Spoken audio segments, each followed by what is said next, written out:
One of the biggest mistakes you can make when buying a home is letting how much you love it prevent you from really digging in and checking it out before making an offer or even buying it. We had some clients who absolutely fell in love with a home in Hobson Heights neighborhood in Ventura. It oozed charm and character with original wood floors, ocean views from the second floor, and a backyard that reminded me of a scene out of Robinson Crusoe. But fortunately, this love affair didn't prevent them from digging deep before making an offer. After touring the property and really looking for problems, we found some. There was an additional unit that we found had so much termite damage that wasn't really disclosed in the listing that it looked like the structure would need to be torn down. And fortunately, because Keziah is a licensed residential appraiser, she was really able to give them some great insights on truly what the market value of the home is at the time they were considering an offer. Here's the interesting part. They still loved the house and wanted to make an offer, but at least at this point they could move forward making an offer that they were comfortable with and that they thought was within reason and what the house truly was worth.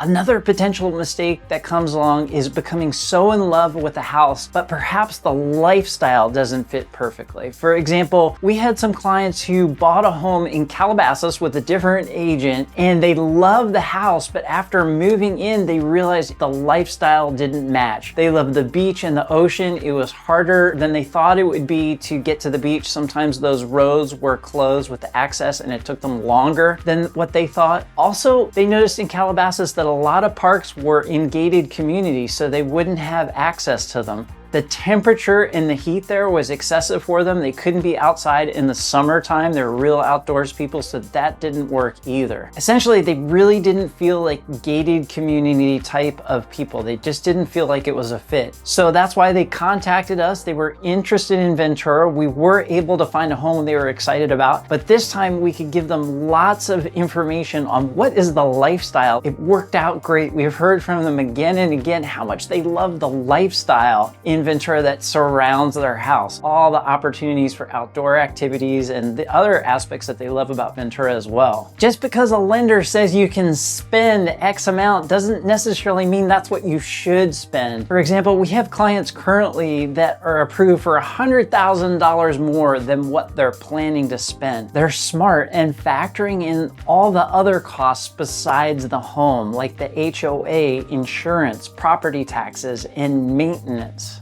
And the reason why is they don't want to be house poor. They're moving to California so they can enjoy this great weather and lifestyle, and they don't want to be stuck in the house because they're barely affording the payment. On the other hand, we've also had clients who've decided to stretch it a little bit on the payment because they felt like they found the perfect house. For example, we had a client that purchased 5 minutes from the beach. They were planning on starting a family and they just thought it was the perfect fit and that they could grow into the house. You can change a lot about a house, but you obviously can't change the neighborhood it's in. We had a client recently find a great house that they really loved in the Lower College neighborhood, but before they put their offer in, they checked out the neighborhood thoroughly. One of the potential homeowners literally parked his car on the street in the neighborhood at different times of day and even at night just to get a feel for that side of the neighborhood. And the good news is they ended up loving it, and it actually even became a bigger selling point for the home so they could move forward with a lot of confidence, not just loving the home, but also the neighborhood. Sometimes waiting to buy is absolutely the right decision. You have a lot of factors, your own economics, or is it the right time, or is everything matching up in your world to buy a home? The danger is waiting to buy if you think you can predict the market. For example, we had some clients a few years ago that really wanted to buy an Oxnard in Ventura, but they became convinced that the market was going to drop.